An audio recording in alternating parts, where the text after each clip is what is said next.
താരസംഘടനയിലെ പ്രതിസന്ധിയിൽ പ്രതികരണവുമായി ശ്വേതാ മേനോൻ. തന്റെ നിരപരാധിത്വം തെളിയിക്കാതെ പടിയിറങ്ങില്ലെന്ന് ശ്വേതാ മേനോൻ. താൻ ആരെയും വഞ്ചിച്ചിട്ടില്ല, അമ്മയെ അനാഥമാക്കിയിട്ടില്ലെന്നും ശ്വേതാ മേനോൻ പറയുന്നു. സോഷ്യൽ മീഡിയ പേജിലൂടെയാണ് ശ്വേതയുടെ പ്രതികരണം എത്തിയത്. ഭരണസമിതിയുടെ രാജിക്ക് പിന്നാലെയാണ് ശ്വേതയുടെ പ്രതികരണം. കിരൺ ഉണ്ട് കൊച്ചിയിൽ നിന്നും കൂടുതൽ വിവരങ്ങളുമായി.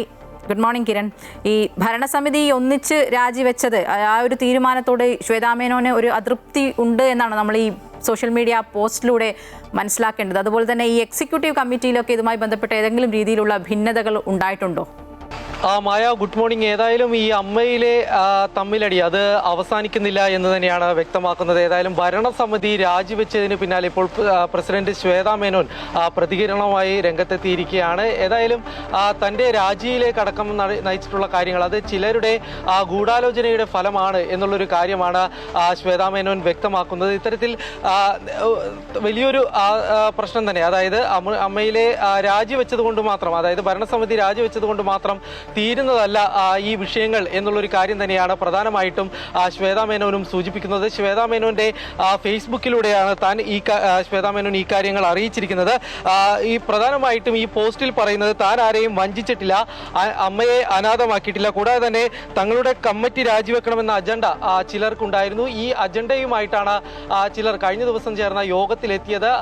അതിനുശേഷം ശ്വേതാ മേനോൻ അടക്കമുള്ള ആളുകളെ ഉന്നം വെച്ചുകൊണ്ട് ചില ആരോപണങ്ങൾ ഉന്നയിക്കുകയായിരുന്നു എന്നുള്ളൊരു കാര്യം തന്നെയാണ് ശ്വേത തൻ്റെ ഫേസ്ബുക്ക് പോസ്റ്റിലൂടെ വിശദീകരിക്കാനായിട്ട് ഏതായാലും ശ്രമിച്ചുകൊണ്ടിരിക്കുന്നത്. കൂടാതെ തന്നെ അമ്മയിലെ നിയമാവലിയിൽ ഈ ഹഡ്ഹോക്ക് കമ്മിറ്റി ഇല്ല എന്നുള്ളൊരു കാര്യം കൂടി പറയുന്നുണ്ട്. ഈ വിഷയങ്ങളുമായി ബന്ധപ്പെട്ട് ഈ കാര്യങ്ങൾ പഠിക്കാനും ഒപ്പം തന്നെ ഇതിൽ പരിഹാര നിർദ്ദേശമൊക്കെ നൽകാനായിട്ടായിരുന്നു ഹഡ്ഹോക്ക് കമ്മിറ്റി രൂപീകരിച്ചിരുന്നത്. എന്നാൽ അമ്മയുടെ ബൈലോ പ്രകാരം ഇത് നിലവിൽ വരാനായിട്ടുള്ള അല്ലെങ്കിൽ അതിനുള്ളൊരു സാധ്യതയില്ല എന്നുള്ളൊരു കാര്യം തന്നെയാണ് പ്രധാനമായിട്ടും ശ്വേതാ മേനോൻ പറഞ്ഞു വെക്കുന്നത്. ഏതായാലും അൻസിബയുടെ അൻസിബയുടെ പരാതിയുമായി തുടരുന്ന ഒരു പ്രശ്നം അത് അമ്മയിലെ അംഗങ്ങളുടെ ഭരണസമിതിയുടെ രാജിയിലേക്കായി അടക്കം നയിക്കുന്നു. എന്നാൽ പിന്നീട് ഈ രാജിയിൽ മാത്രം ഈ വിഷയങ്ങൾ ഒതുങ്ങുന്നില്ല എന്നുള്ളൊരു കാര്യം തന്നെയാണ് ഇപ്പോൾ വ്യക്തമാകുന്നത്. മായ, കിരൺ, അതുപോലെ തന്നെ ഈ ഭരണസമിതിയിൽ നിന്ന് ജയൻ ചേർത്തലയും കൈലാഷും ഒക്കെ രാജിവെച്ചല്ലോ, അത് ഇമെയിലായി അയച്ചു എന്നുള്ള വിവരവും പുറത്തു വരുന്നുണ്ട്. അപ്പോൾ ഇവർ എന്തൊക്കെ ആരോപണങ്ങൾ ഉയർത്തിയാണ് ഈ മെയിൽ അയച്ചത്? അതിലെന്തെങ്കിലും പറയുന്നുണ്ടോ? അതോ ഇനി കൂടുതൽ പേരുടെ ഒരു രാജിയിലേക്കുള്ള സാധ്യതയുണ്ടോ?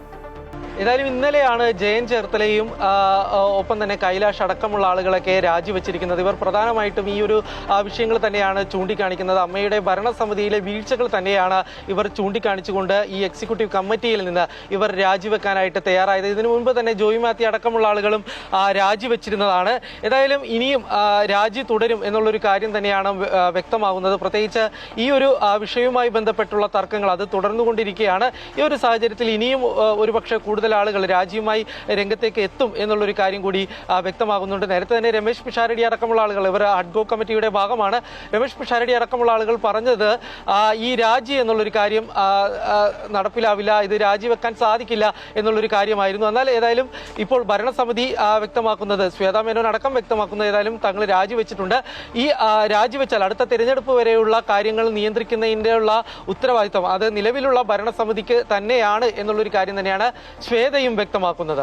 മായ, തീർച്ചയായും അമ്മയിലെ ആ തർക്കം അതിങ്ങനെ തുടരുകയാണ്. വളരെ വൈകാരികമായ കുറിപ്പൊക്കെയാണ് ശ്വേതാ മേനോൻ ഫേസ്ബുക്കിൽ പങ്കുവച്ചത്. കിരണാണ് വിവരങ്ങൾ നൽകിയത്.